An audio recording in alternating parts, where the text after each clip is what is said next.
Hola, mi nombre es Juan Pablo Rojas Segua del grupo B del semestre número 1 del programa de licenciatura en Educación Física, Recreación y Deportes. El día de hoy, para la clase de pedagogía, les vengo a hablar sobre el movimiento pedagógico de la nueva escuela y sobre el renacimiento, que pues viene siendo proyectado en un mapa conceptual. El primer tema del que hablaremos es del movimiento pedagógico de la nueva escuela. Este pues realmente nace en el siglo XIX y se consolida un siglo después en el siglo XX. El movimiento nace como una crítica a la educación tradicional, a la educación de la memorización del estudiante y la autoridad del maestro.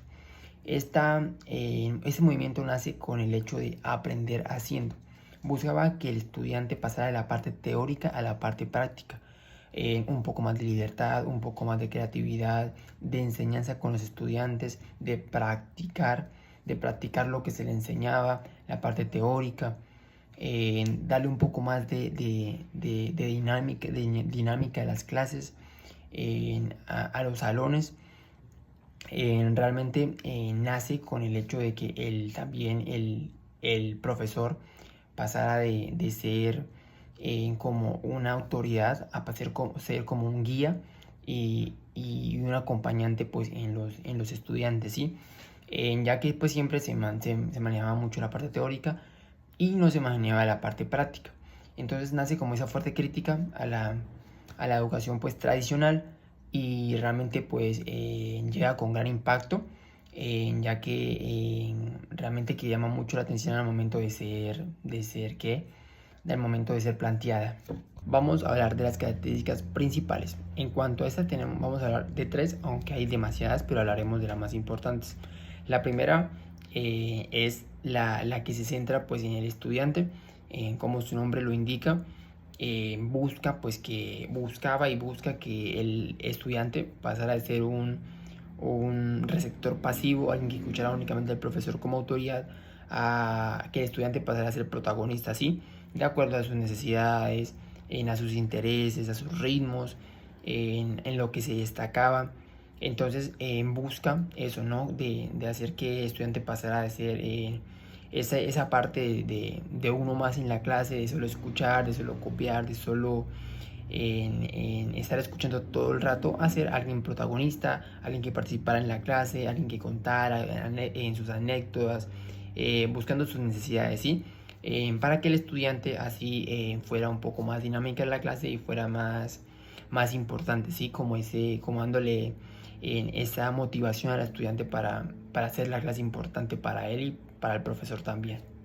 Tenemos también lo que es el aprendizaje activo, que creo que es palabra fundamental, clave en este movimiento, que como su nombre lo indica, pues realmente busca pues el aprendizaje mediante la experimentación, mediante la pregunta, mediante la práctica, mediante el hecho de buscar y hacer lo que se dice, ¿sí?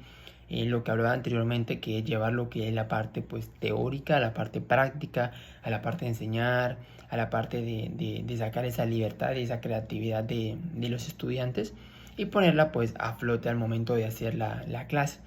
Y no como haciendo la clase muy solamente de la parte de escuchar y hacer la parte teórica. Y por tercero tenemos lo que es el maestro como guía. Realmente esta iba de la mano con la primera. En esta pues busca que pues el profesor dejara de ser esa autoridad, esa como persona que muchas veces los estudiantes como que le tenían como que miedo a ser como esa persona de que tienen su confianza, de ser esa persona como un guía, aparte de ser como esa autoridad, de ser un guía, un acompañante, esa persona que ahí está al lado en la clase para ir explicando por si hay alguna duda, por si se les complica algo, por si no entienden algo, por si en la práctica no pueden hacer algo, les pueda colaborar, les pueda brindar de su apoyo y así hacer que el estudiante se sienta pues acompañado y no como supervisado por si algo le queda mal, ¿no? Entonces esta creo que también es muy importante. Creo que entra dentro de las tres primeras más importantes. Y bueno, realmente pues el profesor pasaba a ser esa persona de confianza. En cuanto a personajes principales, tenemos aquí varios. Estos sí los tengo por nombre, que se complica un poquito decirlo, los tengo pues anotados. Aquí tenemos a lo que John Dewey, María Montessori, Obi de Crowley, también tenemos a Jean Piaget y Celestine Frenetti. Realmente estos fueron pedagogos muy importantes para su época. Realmente cada uno tiene su aporte totalmente fundamental para lo que fue esta parte de implementar lo que fue la nueva escuela, el movimiento, que todo se llevara a cabo. Realmente pues vinieron con ideas fundamentales, con ideas importantes. Realmente que cada uno tiene lo suyo, y pues bueno, realmente pues en esta parte era pues decir sus nombres. Y pues bueno, realmente pues otros también fueron psicólogos, médicos, no solamente pedagogos. Entonces cada uno tiene su parte fundamental en este movimiento. En cuanto a aportes de este movimiento, fueron pues realmente igual a lo que fueron las características pues principales, pero igualmente también hablaremos. Esta pues realmente pues transformó lo que fue pues la visión del niño como sujeto activo, que pues en este caso pues es lo mismo de que hablábamos de que el niño pasara, que el niño también pasara a ser como esa persona importante en la clase, que el niño también tenemos que tener entendido que el niño también piensa, también da opiniones, también tiene como una forma de vista pues en los temas, en las cosas que se explican, que se dan a entender, en la forma de cómo hace la parte práctica.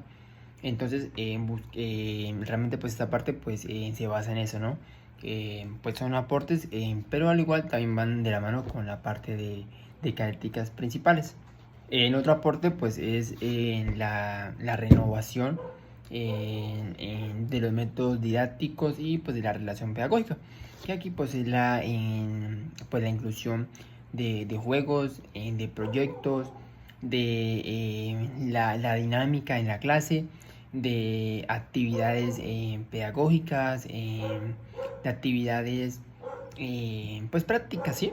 Entonces se volvió a incluir esto, dejando pues a un lado pues la parte de la parte teórica, y pues de la parte de la memorización, ya que pues muchas veces pues la parte de la memorización no hace que el niño aprenda, sino que se agobie en la clase. Bueno, y finalmente pues tenemos en la tercera, pues como lo decía antes, son varias, pero en esta tercera es que sentó las bases de lo que hoy es la educación moderna, de la educación como hoy la conocemos en día, ya que pues hoy en día hay mucha práctica en todas las clases, en la mayoría, realmente creo que puede ser desde la más básica, que pueden ser clases como ética, pueden ser clases como religión. Ya hay parte práctica, hasta la parte de proyectos de grado, proyectos importantes, tesis, ya podemos ver la parte práctica. Entonces sentó esas bases de lo que hoy fue, de lo que hoy es la educación. Muy importante, porque o si no creo que fuera distinto en cuanto a que solo fuera la parte teórica, en la parte de solo memorizar.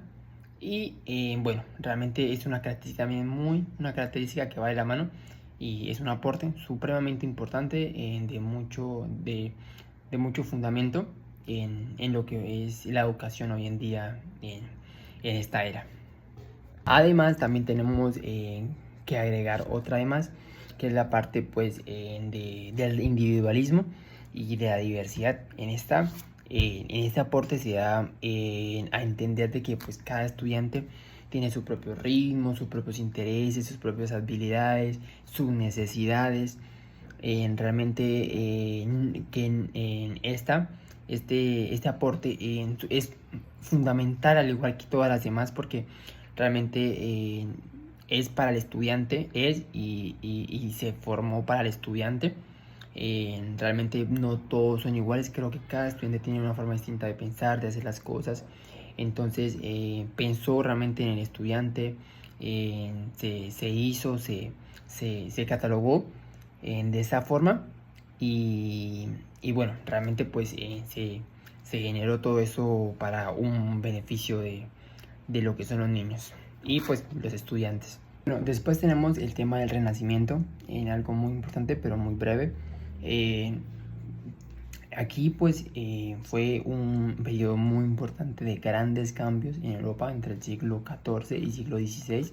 Como su nombre lo indica, es un renacer en cuanto a ideas, después de una edad, de un periodo pues de la Edad Media, donde está dominada por la iglesia y pues la tradición de costumbres y pues bueno de esas épocas, ¿sí? Aquí en esta época pues nuevamente el ser humano, en la persona, nuevamente se vuelve a interesar por la parte de la belleza, la ciencia, la investigación. El hombre volvió a sentar sus bases en la parte de querer investigar, de querer indagar, de querer hacer cosas nuevas, ya más con más libertad, con más forma de expresión. Y bueno, realmente que como su nombre lo indica, fue como un renacer para muchas cosas, en un salto a esa creatividad de las personas. Bueno, en cuanto a características principales tenemos 4, aunque son demasiadas, son muchas más, pero hablaremos de algunas muy importantes.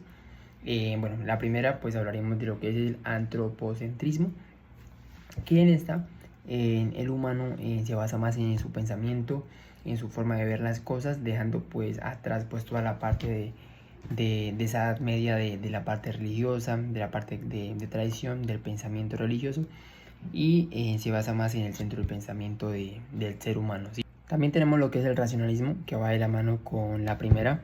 Aquí pues el ser humano se centra más en la razón, en el pensamiento crítico y en la observación de las cosas, en tener lógica al momento de dar un veredicto en las cosas, y dejando pues atrás la parte de la religión, de la creencia en Dios, y centrándose en algo más lógico, algo más verdadero, y algo que se pueda comprobar. Aquí también tenemos lo que es el individualismo. Aquí empiezan a darle importancia pues a las acciones de las personas, a lo que generan. Entonces aquí empiezan a aparecer lo que son pues los artistas, las personas importantes, las personas famosas, que se conocen por sus acciones buenas, ya sean buenas, malas. Entonces aquí pues se centra esa parte, ¿no? de reconocer qué es lo que hizo o lo que hace cada persona, para así pues darle su reconocimiento. Y por último tenemos lo que es la educación pues en el Renacimiento. Pues aquí en el Renacimiento pues se empiezan a agregar más materias, lo que es matemáticas, arte, ciencias sociales, ciencias naturales. Se empieza pues realmente a dar más el conocimiento del pensamiento crítico, la expresión del estudiante, de las personas. La educación pues como decía antes se vuelve mucho más práctica, deja de ser tan de la parte de memorización de los estudiantes. Realmente pues aquí todo se uno, diría que todo. Y por último tenemos lo que es la educación en el Renacimiento. Aquí pues se mezclan las 3 partes que ya dije anteriormente.